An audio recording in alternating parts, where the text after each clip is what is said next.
I wrote a poem about a painting I saw. Sometimes I write with a definite idea that I'm trying to express, explain, or immortalize. Usually, there are all kinds of undefined things mixed into these poems, many of which are metaphors and symbols, and many of which are about feeling, the way they bite, or cut, or soothe, or whatever emotion is necessary for the current concept being written about. That's a great number of my poems, but perhaps just as often I write on instinct, with no major regard to defining truth, instead hoping that truth comes out through the organized word vomit and clarifies things that I feel or know, but am unable to state concretely. Some of my favorite poets seem to do this as well, which is probably how I've learned that it's acceptable. I think of Cummings and Wallace Stevens specifically. Both of them, in very different ways, have many poems that leave me feeling as if I have read the subtle graffiti scribbled on the most unimportant walls of their minds. They share things that feel irrelevant and undefined, yet in many of these I feel a resonance, which helps me feel less alone and urges me on my quest to learn about and think about and talk about the nature of God and humanity. Because of this, I feel that poems which have no explicitly intentional meaning are valuable.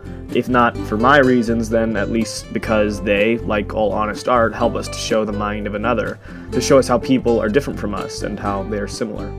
These types of poems help us understand something intimate and private about humanity, and the more we learn about people, the more we realize that they are similar to us, and they deserve to know truth and to be loved. So, all that said, here's a poem I wrote on instinct. I think I was largely channeling my feelings of being in a waiting time. As a senior in high school, waiting to graduate and waiting to decide what I'm doing after this, I feel a trapped sort of feeling, but not one that is excessively harmful in any way, just a quiet desire to move on. That's what I believe, unbeknownst to me at the time, is what resonated with me about the painting Study of Lilia by Carolus-Duran. So I wrote a poem about it.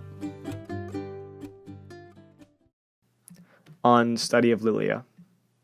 No need to turn around. Whatever you see is probably a better view. Personally, I've found that so's the back of you. And I don't mean that in a perverted way, your butt's somewhere out of frame. I do not lust for you, Lilia, but I love you just the same. Your hair is pinned up forever, your skin eternally egg-beige, your face a permanent mystery, your thoughts endlessly in the shade. And though I don't think I'm supposed to, I believe your ear is bleeding. And some part of me thinks that Carolus-Duran was really into that feeling.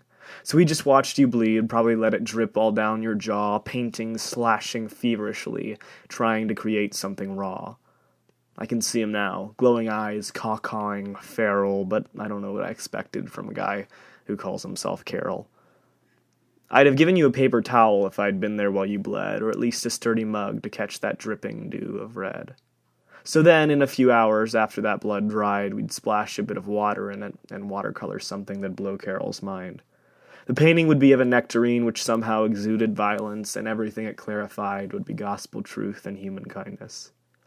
And then our little painting would stand in place of his, and all the world would come to see this painting that we did. And little kids would get too close, and their parents would yell at them, and students in Doc Martens would come to theorize about the end. And you and I could sit somewhere, always back to back, and drink stupid bougie seltzer and make each other laugh.